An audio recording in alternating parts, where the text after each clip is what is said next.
Okay, let me start off. This is gonna have some spoilers for Act 3 of Baldur's Gate 3. My name's Malthus. I am by no means an expert in like D&D building or like that, but some things I like to do is kind of tinker with my builds. And I know a lot of people like to play Astarion as the uh, rogue or like a ranger or some sort of like more background oriented character. I rebuilt him as a warrior, and I found that his attitude and his kind of quips make him really good for like the bloodthirsty guy up in the front, taking all the damage, and it lets him use his bite really well and everything. So, like I said, there's some spoilers here. So uh, I was in Ball's uh, temple, and I was fighting Orin. He was in Slayer form, and I'm playing on standard difficulty. Okay, as you can see, I am level 12, and I am I believe it's a champion. So, well, but I'm going to go through the build here in a second. But basically, I was able to kill her in one turn with my actions using a combination of the gear I'm showing you and my maneuvers. And I don't know if that's impressive or not. To me, it was because I just destroyed. I didn't kill any of her ads. I didn't kill anyone else in the room. I killed her in the first turn. After removing her unstoppable with a torrent of magic missiles, and I just thought it was really cool, and so I figured I'd share the build. So just to show you guys what I'm working with here, we're gonna rebuild him up from ground zero. Before we do that, let's go over his gear. It's nothing special. A couple pieces are really good. So I have this. It just does a little bit of psychic damage, and uh, it's not great. Honestly, I don't really care about my accessory gear very much. I just put this on him, um, because I'm going to get meleeed a lot. Then I just got this by beating the guards. I think I got it from beating the guards when you fight the triumvirate of Ball, and it's really good. I like it a lot. Plus, it looks really cool on him. It looks very like noble, and uh, goes well with the sword that I have for him. You guys can see that. I think it looks really cool. As you guys know, most of your time you're gonna spend covered in blood. So, um, whenever I deal fire damage, I don't even do fire damage. So these are just doing nothing for me. Um, a little bit faster movement. That's just kind of nice for a fighter. And then all of his regular stuff. And then have this is nice because I'm doing a build with Great Weapon Master. So if I crit someone, I can use uh my amulet here, paralyze, which makes all other attacks against them have advantage. I don't really use any of these, and this is just nice for one less CC thing you have to worry. His bow is just a kind of a bow I threw on him at some point. I mainly use it to deliver special arrows. That's it. Um, when you go into Ball's Temple, you fight like a boss uh, who can cast Power Word Death, Power Word Kill, or whatever it is. And I used this to deliver a silencing arrow from like max range, and it totally. I beat the fight too easy. This is the thing that I just picked up that's super awesome. I love the way it looks. It does not. If you look at the icon, it doesn't look anything like the icon except for the ball right above the hilt. But I wish it had like the runic shift that has going on in the blade. But this is really good. It gives him a little bit of regen, some necrotic damage, which isn't super useful in Act 3. But it also lets him have all sorts of awesome abilities to use, get around the battlefield like charge. And that's pretty much for all two-handed grades. So let me show you how I built him.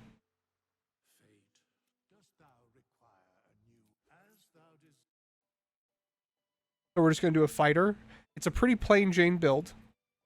We're going to do great weapon fighting. Actually, I don't think I set this up right last time. There we go. I think I had him on defensive, but whatever.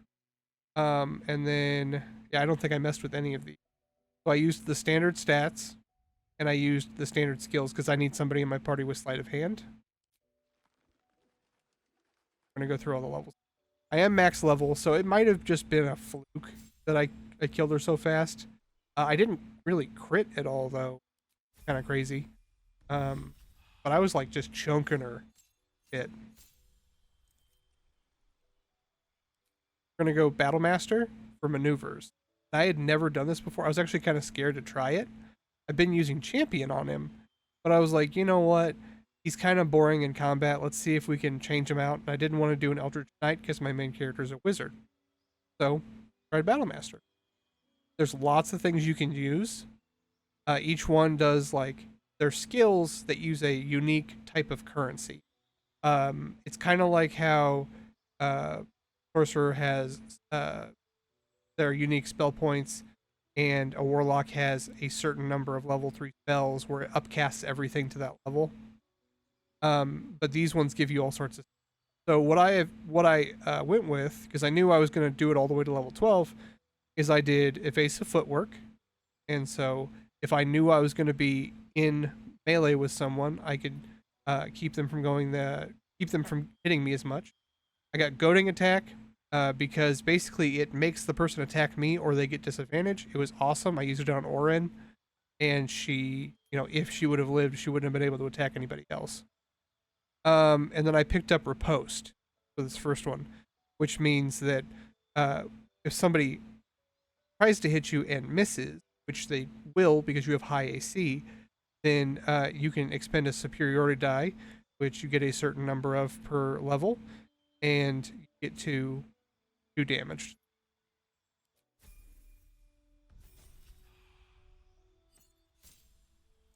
So for my first feat, I went ahead and picked up Great Weapon Master. Like I said, I did this at level 12 as a respec. I think if I had to do it again, I would start out with Savage Attacker, because you're not going to be murdering people early game. So let's do Savage Attacker. This just lets you get the highest damage possible from your attack. We get to level 5, get our extra attack, but nothing real special.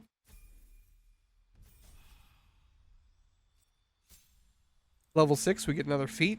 This time we're going to do Great Weapon Master. Okay? Great Weapon Master lets you do a successive hit, kill somebody during combat, which can be very nice if you're fighting like a bunch of guys in a close quarters combat. So we got 2 more maneuvers, and we hit level 7.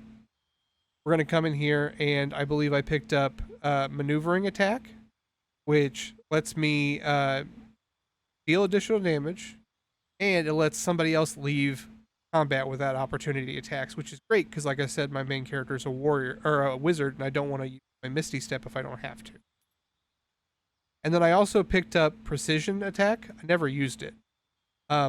Just sounds like it's a cool thing, Like if you know you're going to hit somebody, you might as well do extra damage.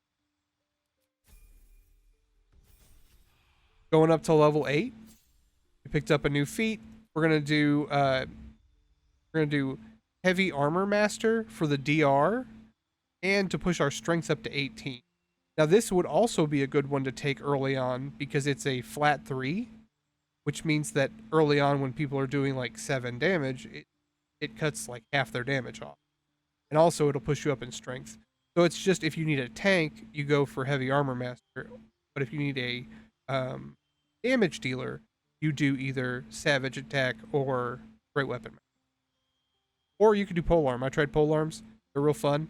And they're real good for like positioning on the battlefield.